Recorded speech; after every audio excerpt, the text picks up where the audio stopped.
How has China's national security law impacted the rights and freedoms of people in Hong Kong? The national security law marks its fifth year of implementation on June the 30th. The following day, Hong Kong Special Administrative Region will celebrate 28 years since returning to Chinese rule. How has the city changed since that day? Does Hong Kong have less, more, or the same freedoms guaranteed under the Basic Law and, of course, based on the Constitution of China?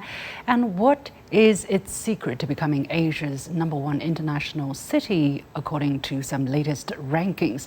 To unpack all of this, I'm delighted to be joined from Hong Kong by Professor Priscilla Leung Mei-fun, Deputy to the National People's Congress, also member of the Basic Law Committee under the Standing Committee of the National People's Congress, China's highest legislature, and member of the Hong Kong Legislative Council. Professor Leung, welcome to The Point. Yeah, welcome. July the 1st, of course, marks the 28th anniversary of Hong Kong's return to Chinese rule, and June the 30th marks the 5th anniversary of the promulgation of the national security law for Hong Kong. There was a lot of fuss in the West, on Western media, when it was introduced, when the law was introduced in 2020. As a Hong Kong Basic Law professor, very few can match your credentials and first-hand experience. So how has this specific law impacted Hong Kong over the past 5 years? And how has this in turn impacted the city, the society, and the business environment? Yeah, I think people who are really in Hong Kong would appreciate a lot for the implementation of the national security law promulgated in 2020. You know, right before that, Hong Kong was in chaos, was in a situation and condition that I have never been imagining, because people actually can easily put things on fire. We cannot go to school and go to work normally, etc. So I think we have already got the public support that Hong Kong, after the promulgation of this law, we came back to our normal life. Hong Kong business have been protected with a stronger system of the rule of law, and only very, very small portion of people who got very radical and breached the law would be sentenced by law. And the most other people living in Hong Kong, we enjoyed our daily lives. We come back to the Hong Kong that I was familiar with when I grew up.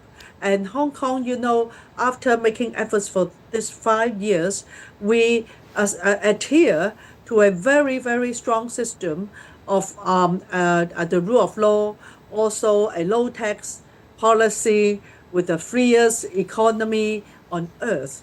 And that doesn't come in a second. It takes the effort, and the national security law has played an important part to secure a very normal life for all citizens in Hong Kong. Well, the law took over 20 years to promulgate, right? It was first and foremost the responsibility of the SAR government to enact this law, but the Article 23 under Hong Kong Basic Law, however, it was extremely difficult. In the end, the National People's Congress had to come in and enact the law for Hong Kong. Has it encroached in a legal way the one country, two systems of Hong Kong, the high autonomy of the Special Administrative Region? Yeah, one country, two system is a gift for Hong Kong and Macau, and also actually is a gift for the world, because Hong Kong has demonstrated a peaceful handover to solve a historical wrong out of war. And if you look around the world, no other country can solve this without bloodshed, but China can. And this model has allowed Hong Kong to enjoy a different system from the mainland of China. And both systems are developing to our best. We try to make the best standard out of the capitalist system in Hong Kong, and the mainland of China under the central government also make their best effort to show the best of the socialist system. And it works for 28 years now. It seems that it really worked quite well because China has made use of the special system, both economic system, political system, and cultural system, legal system, to enhance the development of the mainland of China, now becoming the second economy of the world. And they also learned from the legal practice and the rule of law, how to develop into the international law, how to build up a strong role, clear role in the world. And China now has really absorbed the best, and China has got 3 judges elected as the justice of the United Nations International Court.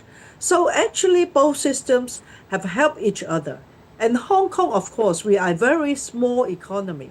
We benefited from 1.4 billion people market. And so when we come across crisis in different years, we have overcome it sort of very comfortably with the support of our motherland. And and in this 26 8 years, I think we have also proven to the world that even there is a battle of this high tariffs lodged by the United States, Hong Kong stayed very firm because China has already very much assessed and determined Hong Kong will remain one country, two system for a long, long period of time. Yeah, what's the role of the national security law in what you just said? That Hong Kong, with the backing of the mainland of 1.4 billion people, is able to resist the challenges and continue to, reap from both a capitalist and a socialist system so that it becomes the freest and most competitive city. What is the role of the national security law that was resolutely put in place by the national legislature?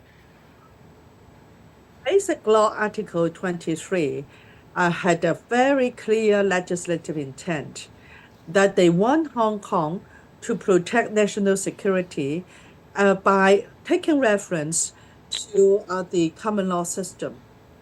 But Hong Kong did not do the job.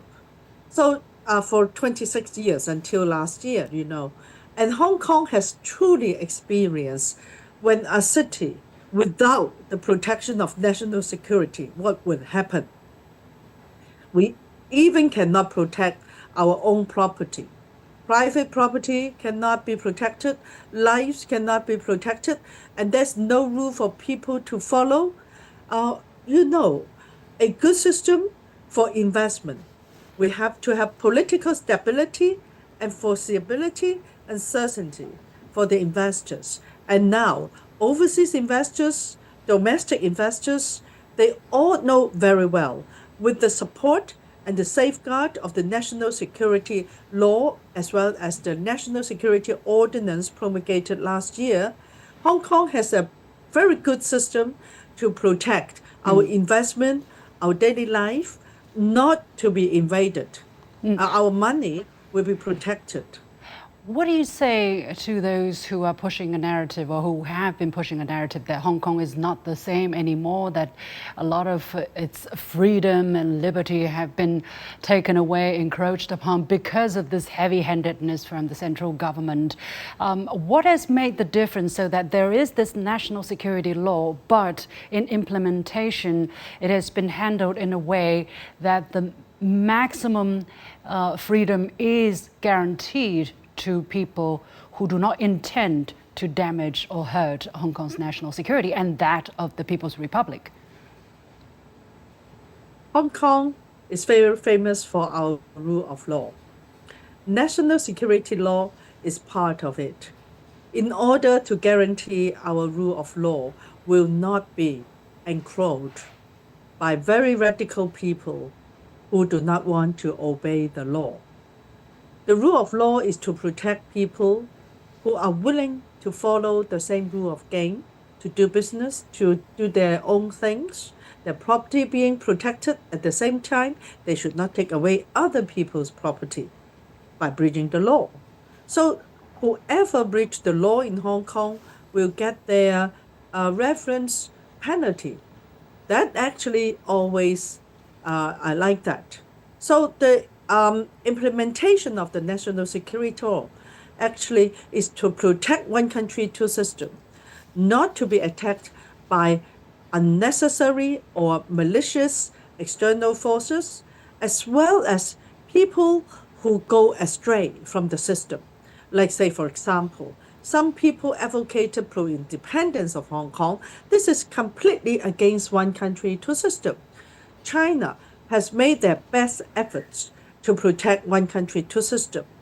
From my observation in the past 28 years, if it is not necessary to safeguard the public interests, the political and economic stability of Hong Kong, China actually would really leave everything for Hong Kong government, for Hong Kong community to make our own decision until we may ask for their help.